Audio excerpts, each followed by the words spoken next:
Hallo zusammen, herzlich willkommen im Café der Reflexionen. Wer sind wir? Was haben wir vor? Im Café der Reflexionen möchten wir unterschiedlichste Themen kontrovers diskutieren. Von Wissenschaft über Gesellschaft und Religion soll nichts zu kurz kommen. Bei gemütlicher Atmosphäre und ein Kaffee darf nicht fehlen. Schaltet ein, jeden Donnerstag um 20:20 Uhr auf Café der Reflexionen auf YouTube.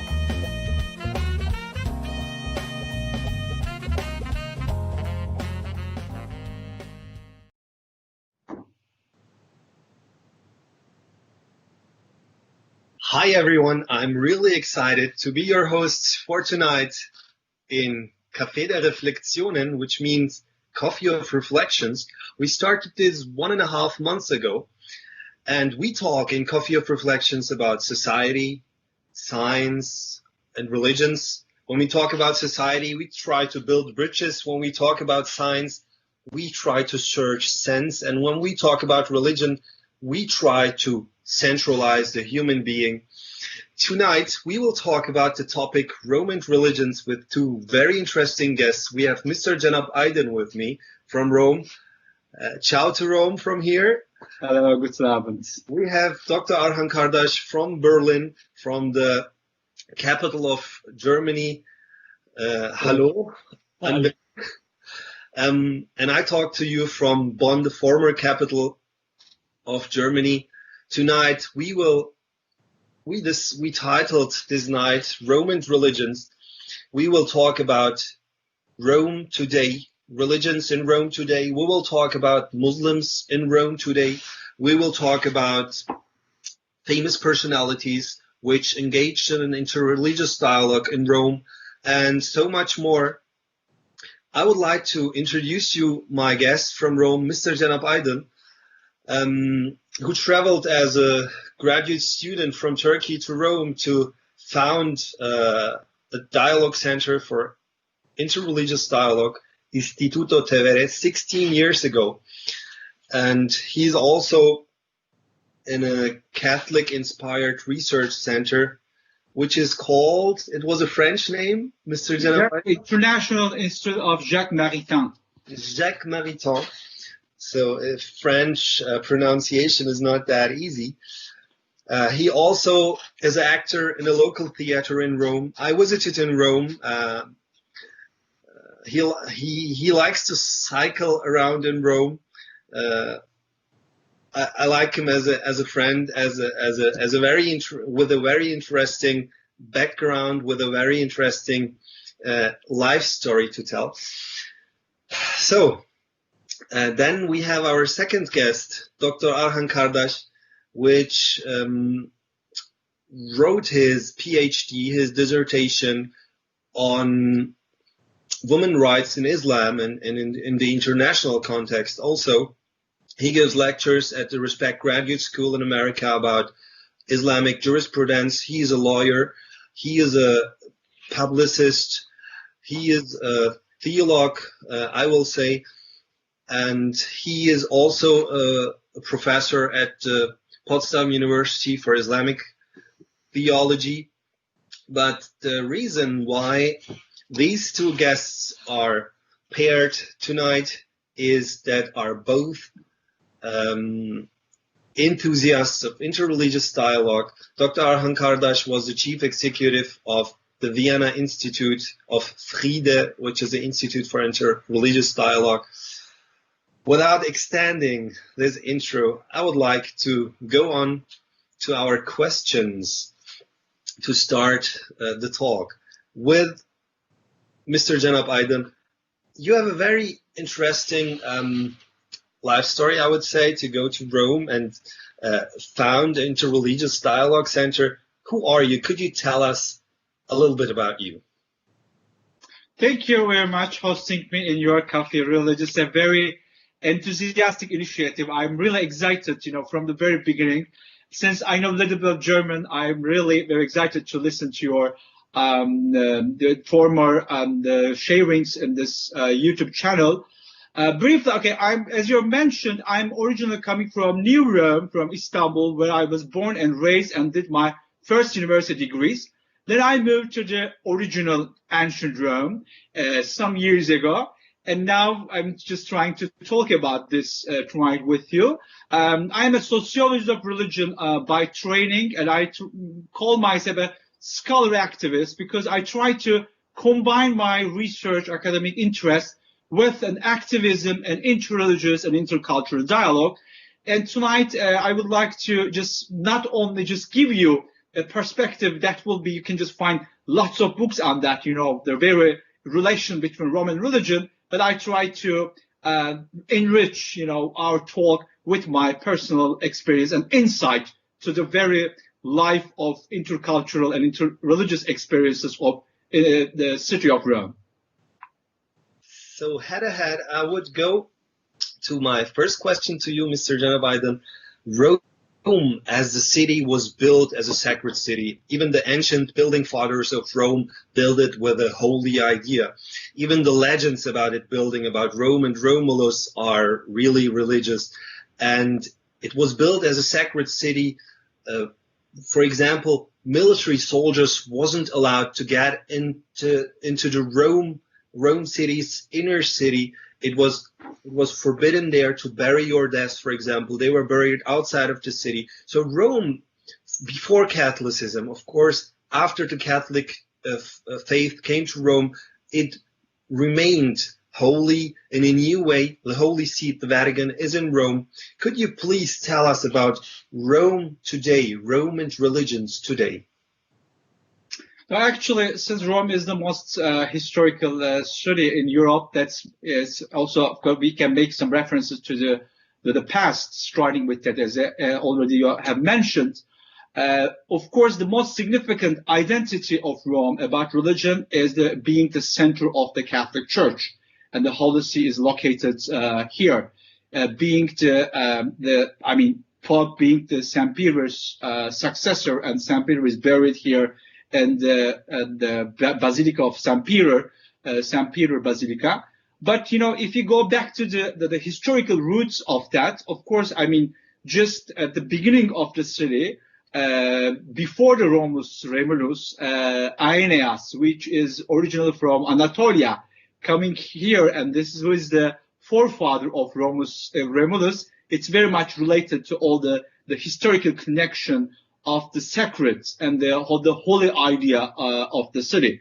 But, arriving, today, the whole background of the city is much more related to us, because the very term religion in the Western languages always linked to the Latin word religio, and which is actually developed and conceptualized in this very city and around, and that's in the Roman Empire. And but religio, this city... And religio means? Yeah. Religio, coming from the religare, just putting together, binding together, because in the Roman Empire, the very idea of religio was what we call today the civil religion, because in the Roman Empire there was no clear distinction between sacred and secular, or we can talk about today's terms, because there was the combination of both areas, and that's why, for instance, most of the emperors, Roman emperors, were also Pontifex Maximus, the highest priest, the supreme priest in the Roman religion. But your question was about today. That's the root, actually, what we are reflecting today. But if you look at not only the Catholicism, the Christian religion, because Rome has been hosting the oldest Jewish community in Europe, which was actually founded 2,200 years ago. Here in the capital of Italy. That time it was the capital of the Roman Republic, then become a Roman Empire, but also several other communities as a huge Muslim community. And the biggest Mormon temple in Europe also is located in Rome. And if you go across the Roman streets today, you can find a Chinese Pentecostal church or Baptist church founded by some Latin Americans. You can find a Hindu temple, Buddhist temples, and, according to the recent research, you can actually count 24 different religious communities in Rome. And this is actually what we just are focusing on, some measures like that. Do they have a temple, etc.? But if you ask people, I'm sure you can find much more diversity from a religious perspective in the city of Rome. Thank you very much. I will come back to you, Mr. Janab Aydin, with the question about the Muslim communities in Rome. But first, I would like to ask Dr. Kardash, you both know each other for about 17 years now. You told me that you met up in Rome in 2005. Dr. Arhan Kardash came to Rome with a bunch of students as the chief executive of the Free Interreligious Dialogue Institute. You met there. Dr. Arhan Kardash, could you tell us briefly about yourself and then how it came that you know each other in Rome and how you met and what happened, please? First of all, thank you very much for this opportunity. I would like to thank also Mr. Janab Aydin accepting this invitation. It's very kind. We are friends in 2005. So as we founded the Friede Institute for Dialogue in Vienna, we thought about the common figures and respective personalities within Islam and Christianity. This was one of the motivations that I initiated a trip to Rome, especially to Vatican. And we wanted to find a connection in Rome. And at that time, Tevere Institute was, I don't know, it was built or not, but Janab Aydin. We were in the process of preparation. Yeah. But Janab Aydin was there. So there used to be this person who I knew, and I connected to him. So can you guide us within Vatican? And we would like to visit, first of all, as a respected personality, also from an Islamic perspective, Saint Peter. And he kindly accepted this guidance. He was very much engaged, just like me and my fellows in Friede Institute. And this was a very monumental Christmas for myself. It was a very personal experience of Rome at the time of Christmas. It was not a winter. It was not snowy, but it was a very, very nice day, a very sunny day, and very cool winds were waving. I saw the trees in a Christmas day. This was a very extraordinary Christmas day for me, and also for my fellows from Austria, not only from Vienna, but from Austria. So this was the occasion where we met each other, and kindly Vatican was inviting and accepting the people who came to visit this Basilica of St. Peter. And as far as I know from my Quranic commentaries, that the Surah to Yasin, which is called to be the heart core of the Quranic revelation, is dealing also with the apostles, because it is mentioned 3 apostles in this surah, that they came to this society. It is stated that it should to be this ancient Antioch, the ancient Antiochia. And one of them was St. Peter, according to the Islamic commentaries. This second where it is discussed as Paul, or the other Andreas, and the third one was Jacobus. So we don't know, but we know that the most important personality which shapes also the Catholic Church and Christianity as a whole is a respected personality. We visit them as Muslims from Austria. So, and you get to know each other when you visited. Of course, in Austria, every Christmas it was snowing. So when you went to Italy, it was like a summer trip, and it was Christmas. That was interesting. That was interesting, yeah. So back to you, Mr. Aydin. How about Muslim communities in Rome? Okay, before answering your question, I would like to just recall these fond memories of that lovely trip of the Friede Institute in Rome, because this was also a very exciting moment for me, because I was actually so happy seeing so many young people who are very enthusiastic about this trip and, visiting the center of the Catholic Church and engaging with this experience during the Christmas time.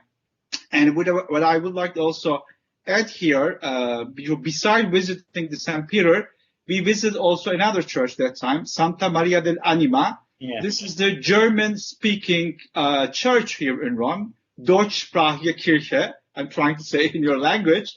And that was also a very lovely moment because we listened to German-speaking Catholics that night. They were singing together Stille Nacht, and then we had the possibility to greet the priest afterwards. And I guess the Catholic priest was also very excited to see this young Catholic, the young Muslim people who are actually respecting this Catholic festivity and just where they were present in that time.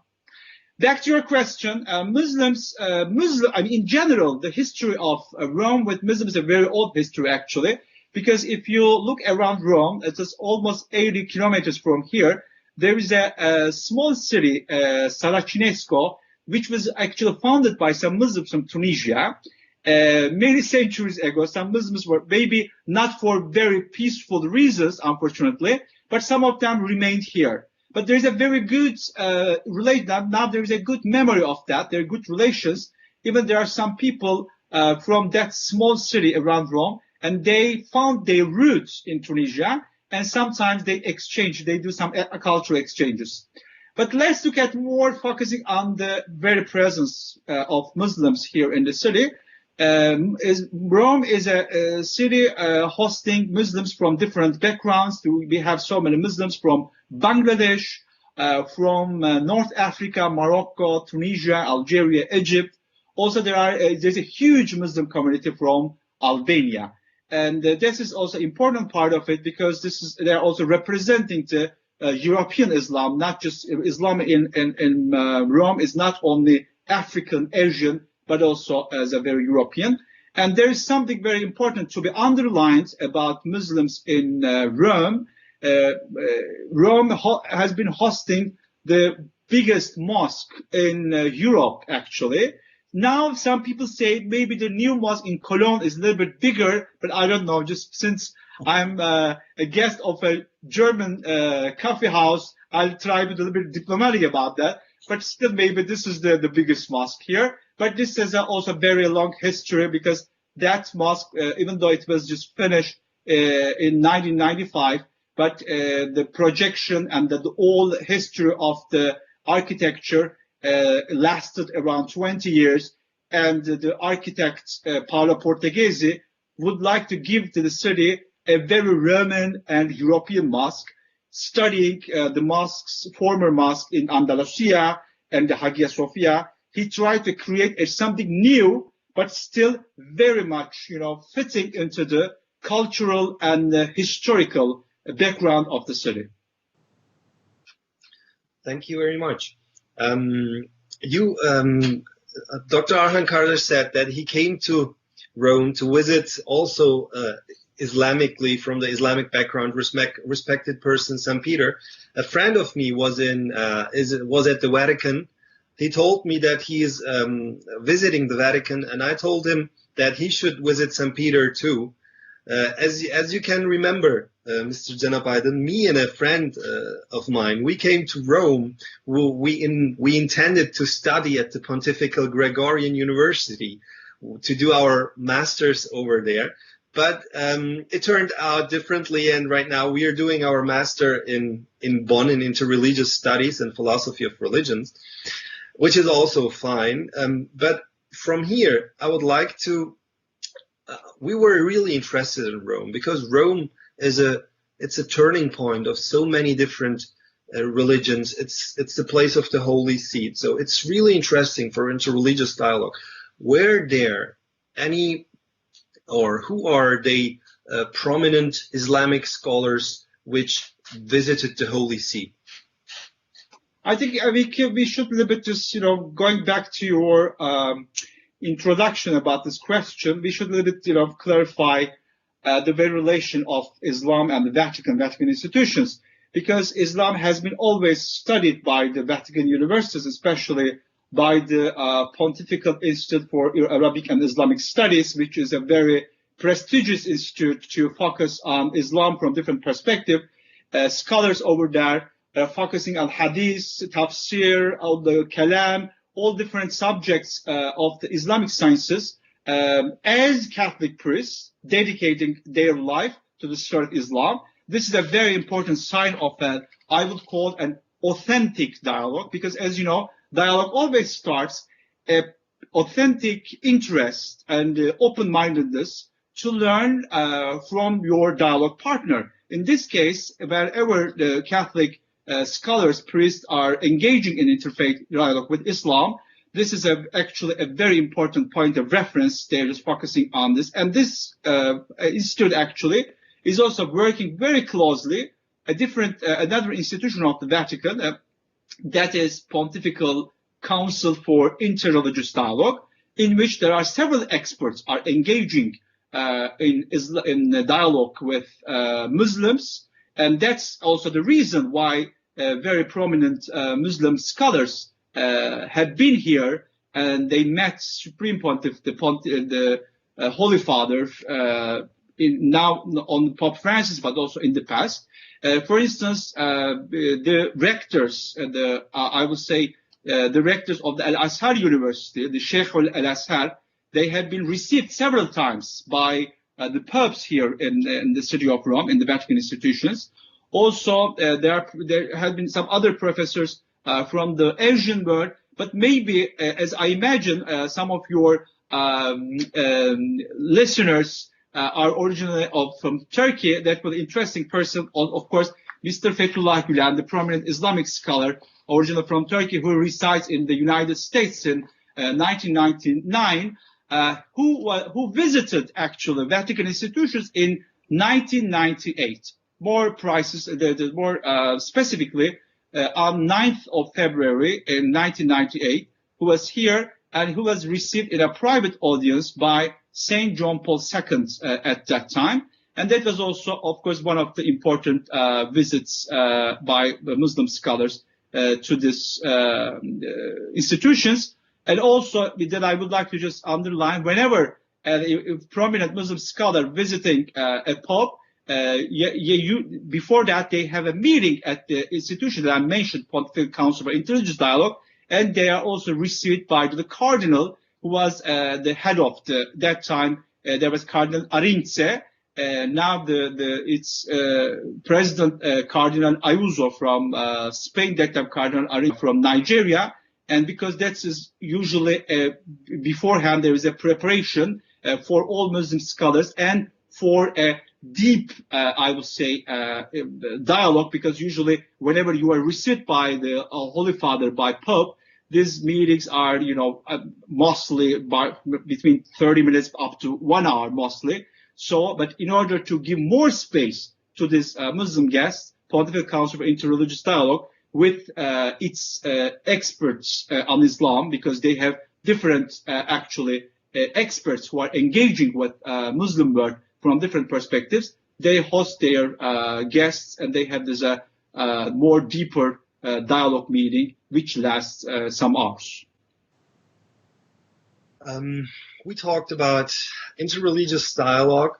I saw you not only having interreligious dialogue with the Catholic Church, I saw on your Facebook, I guess, while you were celebrating Hanukkah in Rome's tiny little streets. So you have interreligious dialogue with all kind of different religions in Rome. Is that right? Of course, being part of the international NGO Religions for Peace, but also, working with other different associations, because I'm part of very interesting interfaith experiences in the history of Rome.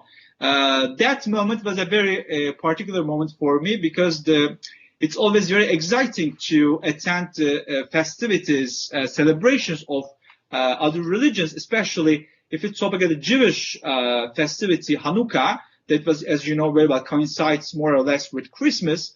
And that was a very particular moment, because the Jewish community in Rome is a very rich community from cultural and artistic point of view. And they are always trying to also involve people from different faiths and religions into their celebrations. In that period, I was invited by the Union of Young Jews in Italy, to be part of these celebrations. With this union, we organized, after that moment of Hanukkah, we organized several other moments actually. We organized a very special visit to the synagogue of Rome, the Tempio Maggiore, the major temple of Rome, only with Muslim and Jewish young people. And afterwards, there is another important moment, again with the Jewish community, during Ramadan. During Ramadan, we organize iftar dinner with kosher food. So Muslim and the Jewish young people come together for fast breaking, eating kosher food, but, giving a very important message to the world, in which sometimes, people would like to see Muslims and Jews fighting each other, but actually they were sharing a very deep spiritual moment during Ramadan and respecting each other's religious experience. Jewish friends waiting with Muslim friends the time of the fast breaking, and Muslims happily eating together with them kosher food. Before I'm going to go to Dr. Kardash, I'm going to ask Dr. Kardash the question of, please tell us something about the House of One. And the second question will be, could you tell us about the interreligious travel groups you organized as the summer school? Before, I would like to stay in Rome and ask, I see the mask behind you over there. How is Rome? How is Italy right now? Is it getting normal? First question. And the second question is, are they still obstacles? Let's not say obstacles. Let's say, I'm looking for the word, Herausforderungen. Challenges. For Muslim communities in Rome. And how is Italy right now? Is it getting a normal touch again? Like from the view of the illness, of the sickness of COVID-19, which was spread, please. Since yesterday, we have started actually so-called, a little bit more ordinary time, even though we are very careful about everything. Of course, the prudence is the first word.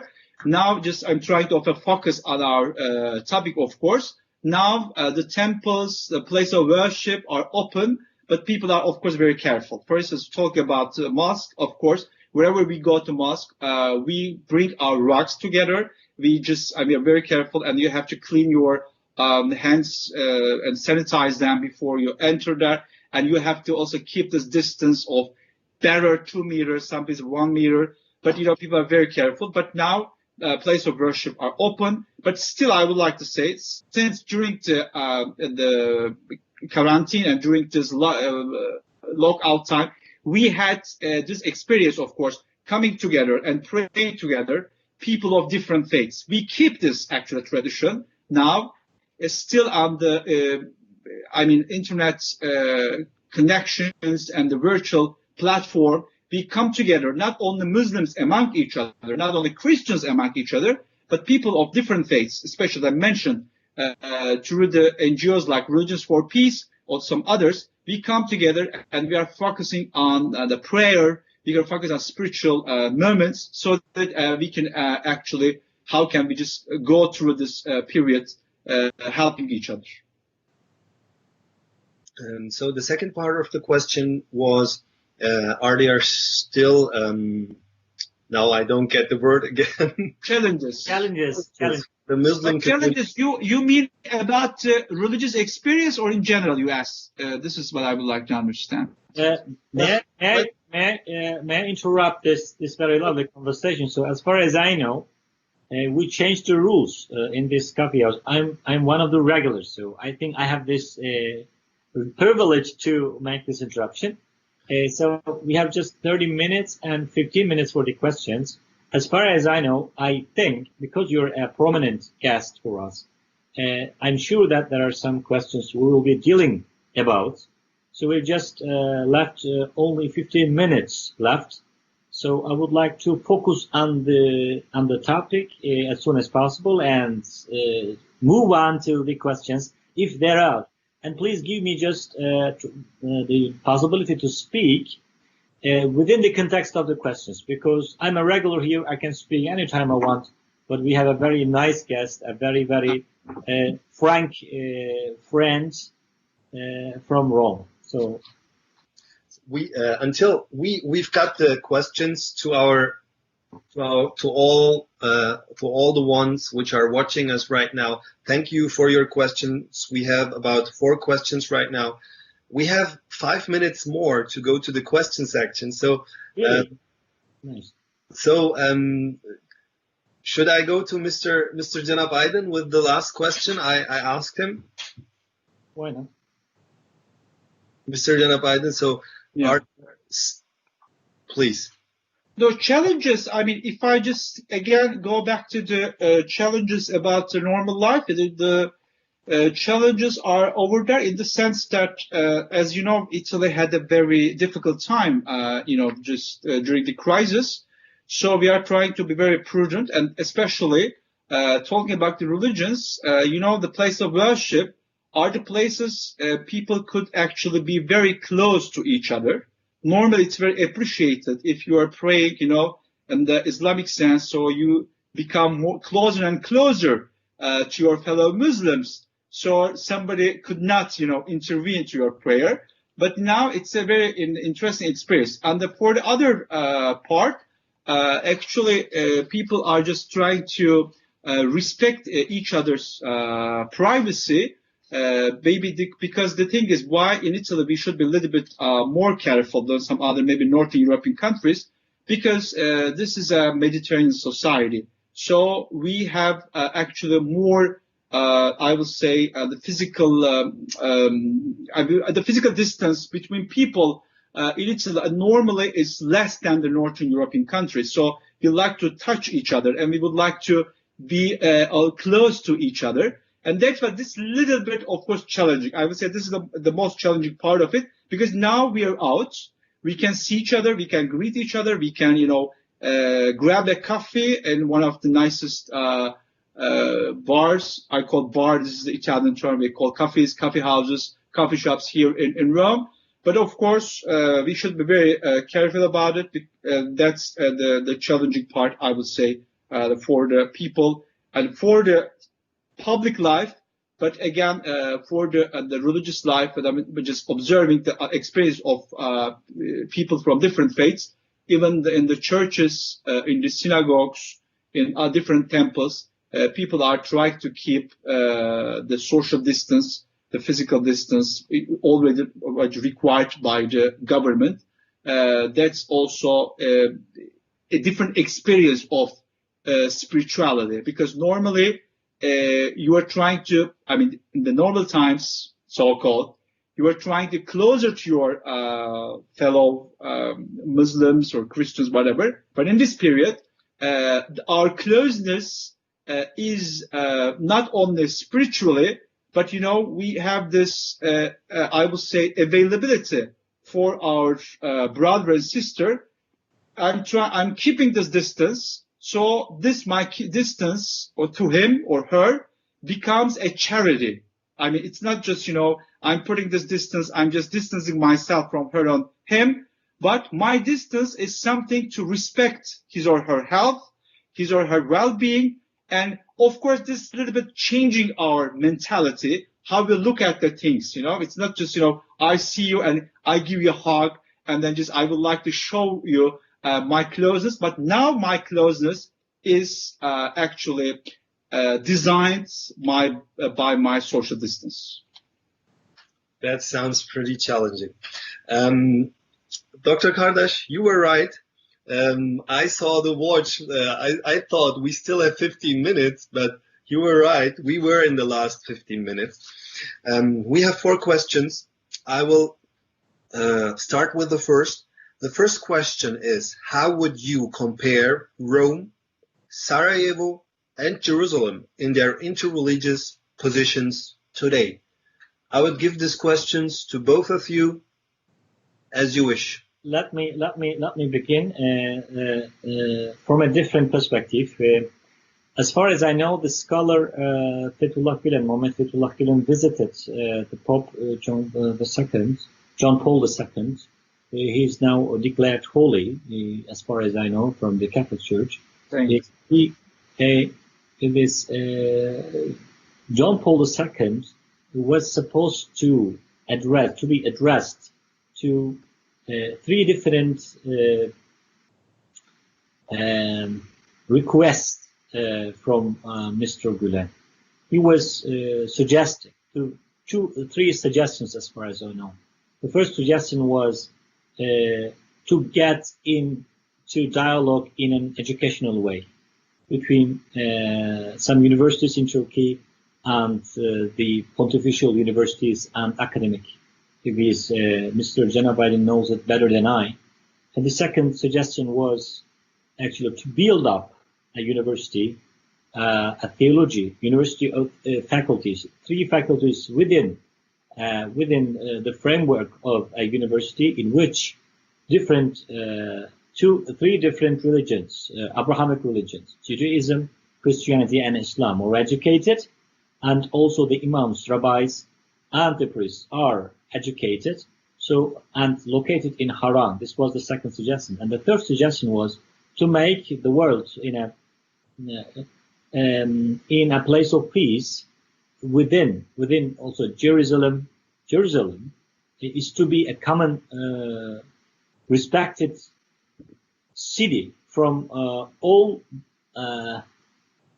members of Abrahamic religions, be it a Jew or a Christian or a Muslim.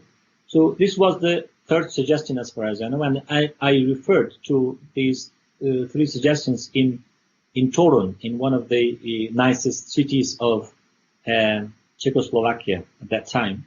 That's why I know. So I think Sarajevo, Rome, and Jerusalem, they are making great points they can make great achievements for the peace, for the world peace within the context of their ancient worth. Because Rome is this eternal city, the ancient city, and still the center of the Catholic Christianity. And Sarajevo, the symbol of European Islam, and the capital city of Bosnia-Herzegovina, and not last but least,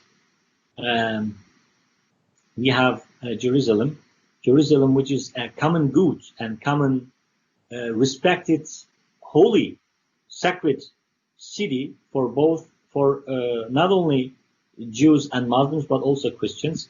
So I think that they can manage a great role as cities, as symbolic cities for Islam, Christianity, and Judaism. They can manage a great thing. Mr. Cenab-Aydin, would you refer to the question, or should we go on? I think we can move on to other questions. The question is, what does Rome think about the effect of materialism on religions? Today, religious people lose their religiosity in the face of the appeal of the world. I mean, they mean the materialism, I guess. I think this is much related to the very idea of the process of secularization. Secularization is something not related to Rome, but to around the world among different religions and political experiences. But I think this should be, studied from, different from a context, a different context, because in the 60s and up to the 60s, the sociology of religion are more focusing on secularization. Something always is going to a direction which is, arriving to a point that religion will eventually disappear from the societies. But then we observe a desecularization. And I think now what we can observe is secularization and desecularization are going both together, hand in hand.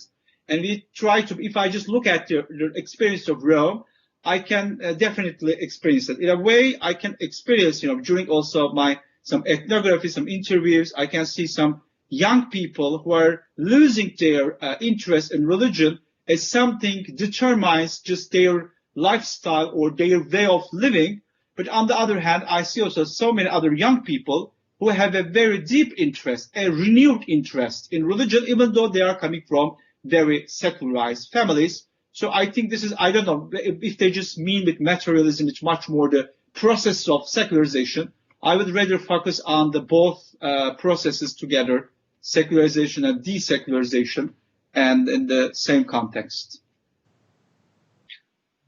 Thank you very much. The third question is, although there is interfaith dialogue, every religion prefers to stay in its own field. Is there really an effort to understand? I mean, my answer me or Dr. Kardash would like to answer. Just start if you want, Mr. Aydın. No, the thing is, of course, the term interfaith, interreligious dialogue also is a huge debate about the definition. But if I just say a genuine interest in learning others' religion or engaging, I will say, and just showing an effort to meet people coming from different religions. If I put in this a very rapid definition in a nutshell, that is also a long process. I can't really generalize just these religions or people belonging to that religion are actually engaging in this meeting, in this effort of dialogue more than others, less than others. I would say here in every religious community, there are people for some reasons. The first reason should be their education, their formation for dialogue. Another reason could be, of course, how do they deal with their theologies, because there is a huge field of theology of religious pluralism or theology of other religions, and then how they actually engage with their theology from a practical perspective. If you look at these people, you can find a very genuine interest and engagement with dialogue.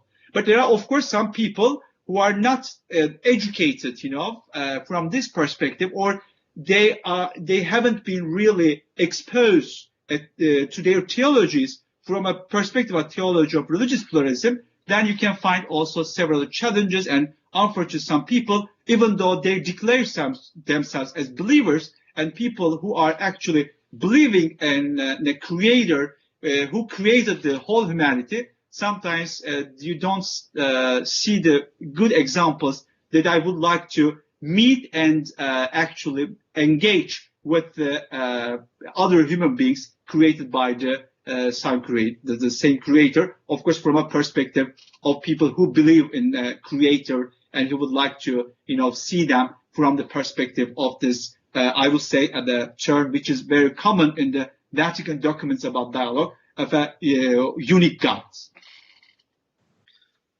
Thank you very much. We have just a little time left. We have two more questions. I will state them both.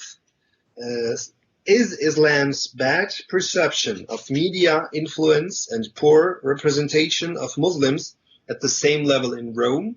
That's the first question. The second question is about racism and what's going on right now in the US. What do our speakers think about the developments in the US? Is Rome often affected by racism? These two questions, then we will come to the end. Please start as you wish. There you go. Okay. Now the thing is, of course, some attitudes, some negative attitudes about Muslims and Islam, we can observe, unfortunately, sometimes in Rome, but not more than other contexts, I would say, in Europe. Still, I can say here, being a Mediterranean city, which I haven't really underlined that very much, but being a Mediterranean city, being a city which has been hosting not only Muslims but several other religions for centuries since the Roman Empire.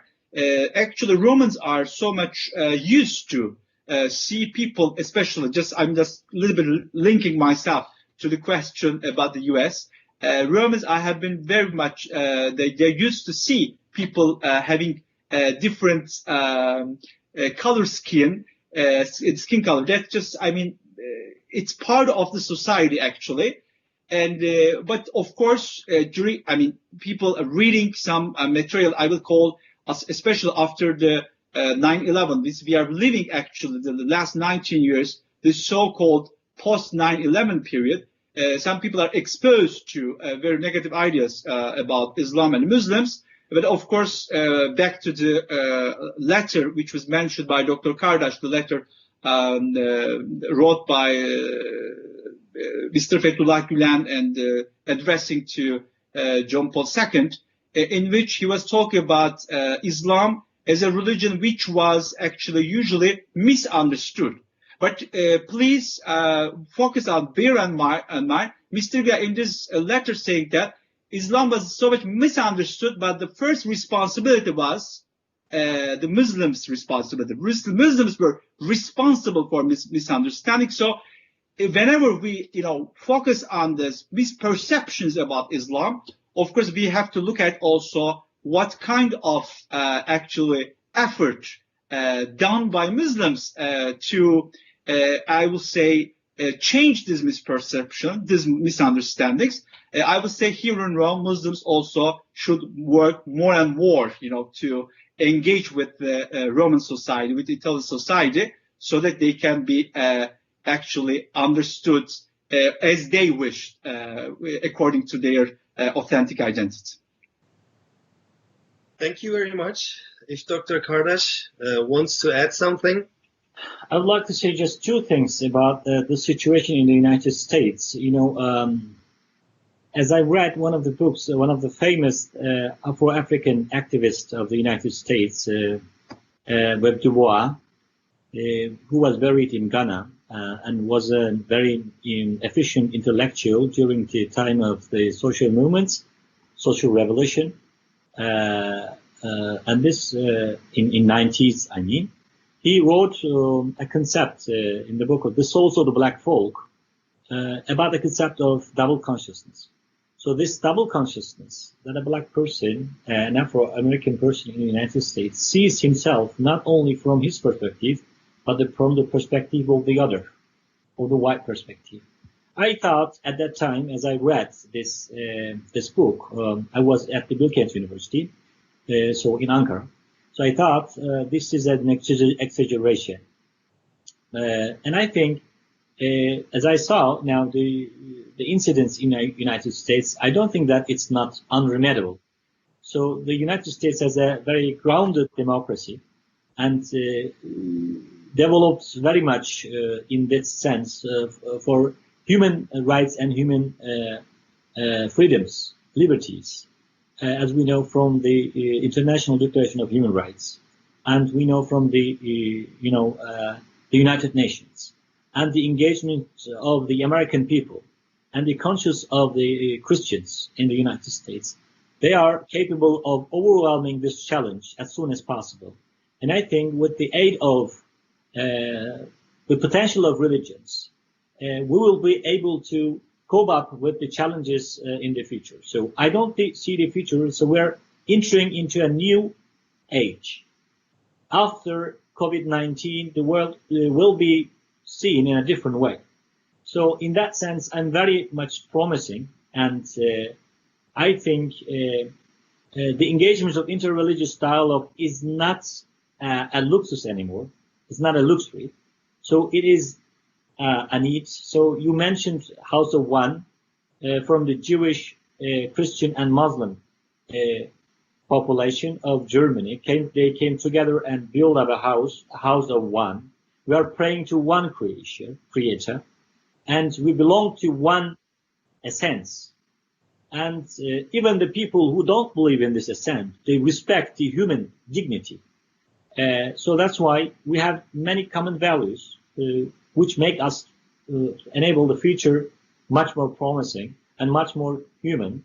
So I'm not on the side. So, there are two kinds of people: to make the things much more worse than it is, and the other one is trying to make the world to be a better place. So I think Mr. Aydın and yourself and the people who are very much engaged in this human activities, especially in interreligious and intercultural dialogue, are aiming at making the world a place of peace.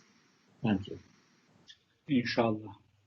Thank you very much, both of you. I learned a lot today, not only as an interreligious dialogue enthusiast, but as you said in your last sentence, interreligious dialogue is not a luxury anymore. It becomes a necessity throughout globalization and other things. We are getting mixed up together, and interreligious dialogue.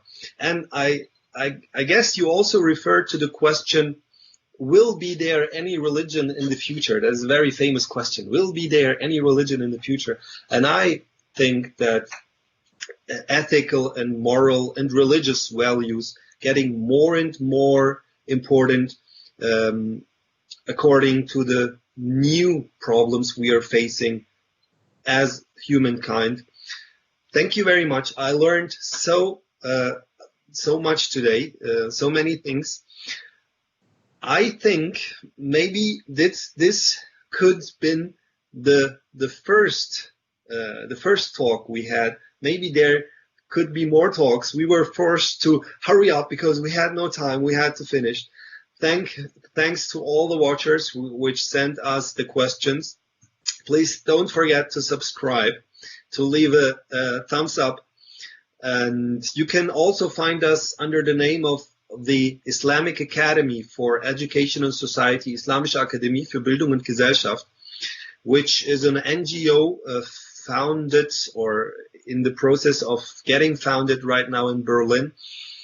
You can follow us on Instagram. Thank you for watching, and we hope to see you soon. I say arrivederci to Rome und auf Wiedersehen to Berlin, and see you soon all together. Arrivederci.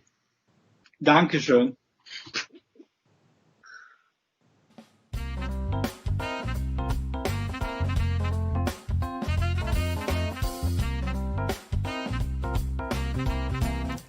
Hallo zusammen, herzlich willkommen im Café der Reflexionen.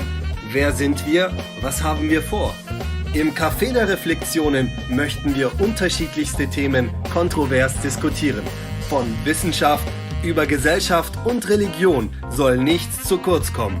Bei gemütlicher Atmosphäre und ein Kaffee darf nicht fehlen. Schaltet ein, jeden Donnerstag um 20:20 Uhr auf Café der Reflexionen auf YouTube.